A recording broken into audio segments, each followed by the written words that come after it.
Hello everyone, my name is Mohammad Alim और आप देख रहे हैं ऑल ज्ञान पॉइंट चैनल।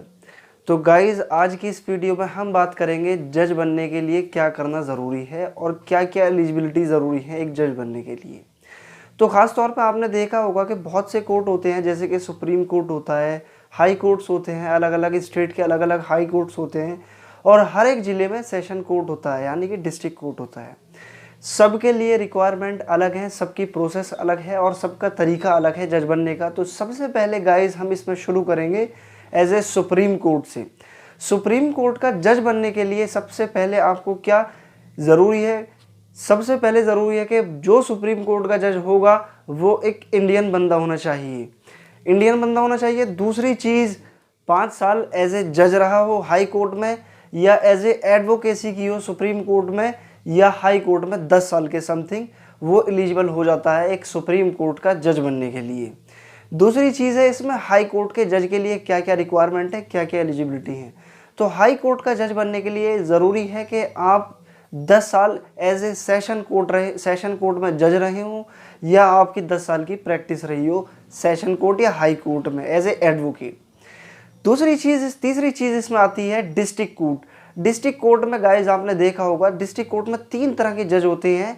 एक होता है डिस्ट्रिक्ट जज, जिसे शॉर्ट फॉर्म में हम डीजे कहते हैं, और दूसरे हैं एएसजे यानी कि एडिशनल सेशन जज और एडीजे यानी कि एडिशनल डिस्ट्रिक्ट जज। ये तीनों जज सेशन जज होते हैं और इनकी जो वैकेंसी निकालता है वो सीधा हाई कोर्ट निकालता है। और इनके लिए, इनकी रिक्वायरमेंट के लिए ज़रूरी क्या है कि बंदा 7 साल की उसकी प्रैक्टिस हो चुकी हो एज ए एडवोकेट, वो इसके लिए एलिजिबल है। इसमें जो एज का इशू है वो गाइज एज जर्नल वालों के लिए 35 से लेके 45 तक है एज। ओबीसी कैटेगरी के लिए 35 से लेके 48 तक है और SC ST कैटेगरी के लिए 35 से लेके 50 तक की छूट है। इसके अंदर अलग अलग स्टेट में अलग अलग रिक्वायरमेंट है एज के लिए। दूसरी चीज़ गाइज इसमें जो एक आती है लोअर जुडिशरी। तो लोअर जुडिशरी के लिए जैसे कि आपने देखा होगा CMM, आप कोर्ट में कभी गए होंगे, आपने कोर्ट के बाहर लिखा होगा, देखा होगा CMM यानी कि चीफ मेट्रोपॉलिटन मजिस्ट्रेट देखा होगा, या MM देखा होगा आपने मेट्रोपॉलिटन मजिस्ट्रेट। बहुत सी जगह जो है CJM कहते हैं, CJM लिखा हुआ होता है चीफ जुडिशल मजिस्ट्रेट या JM जुडिशल मजिस्ट्रेट। इनकी रिक्वायरमेंट के लिए ज़रूरी क्या है कि बंदा एज ए एडवोकेट हो, रजिस्टर्ड हो, इंडियन एडवोकेट एक्ट 1961 के तहत वो रजिस्टर्ड हो। उसके लिए क्या है कि बहुत से स्टेट में सिस्टम क्या है कि जो बंदे जैसे लॉ कर रहे हैं, मैंने लॉ पे एक वीडियो बना रखी है, अगर उस वीडियो को देखना है तो आप डिस्क्रिप्शन में जा सकते हैं।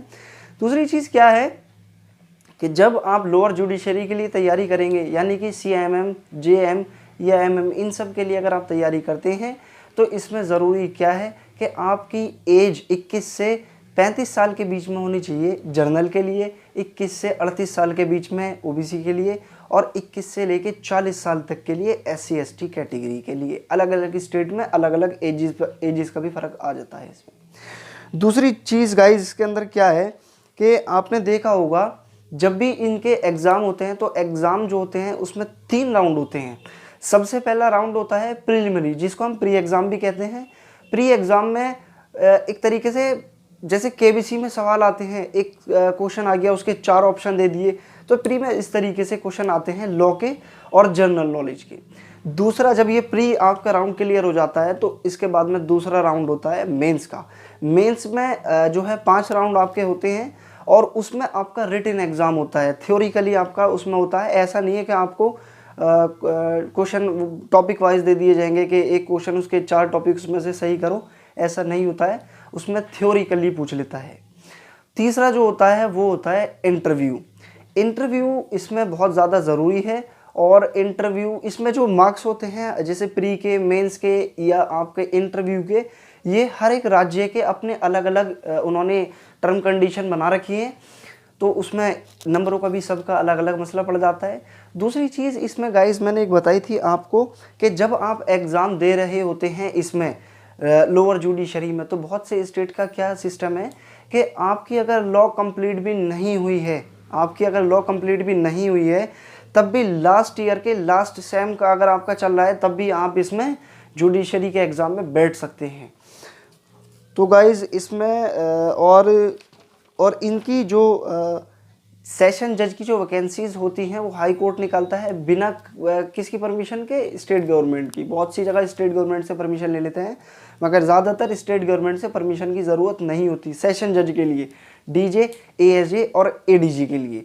लोअर जुडिशरी के लिए क्या ज़रूरी है कि स्टेट गवर्नमेंट को रिकमेंड करे, कौन, हाई कोर्ट डायरेक्शन देता है स्टेट गवर्नमेंट को, और स्टेट गवर्नमेंट हाई कोर्ट की दोनों की सहमति के साथ में ही इसमें वैकेंसी निकाली जाती है एज ए लोअर जुडिशरी में।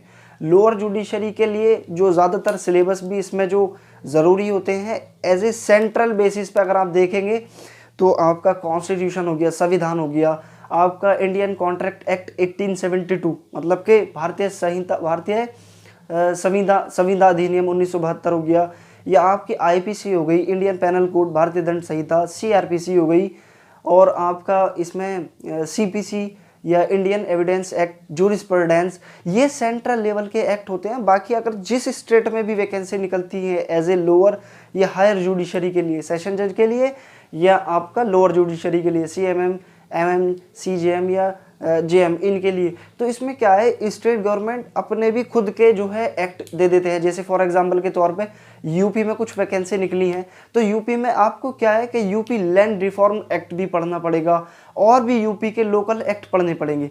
तो लोअर जुडिशरी के अंदर जैसे जैसे जिस स्टेट में वैकेंसी निकलती है तो वहाँ की गवर्नमेंट के लोकल एक्ट भी उसके साथ में आपको पढ़ने पड़ते हैं। बाकी सेंट्रल एक्ट जो है वो पूरे हिंदुस्तान के सेम ही है, जो मैंने आपको बता दिए इसमें, और वो ज़्यादा ज़रूरी है आपके लिए।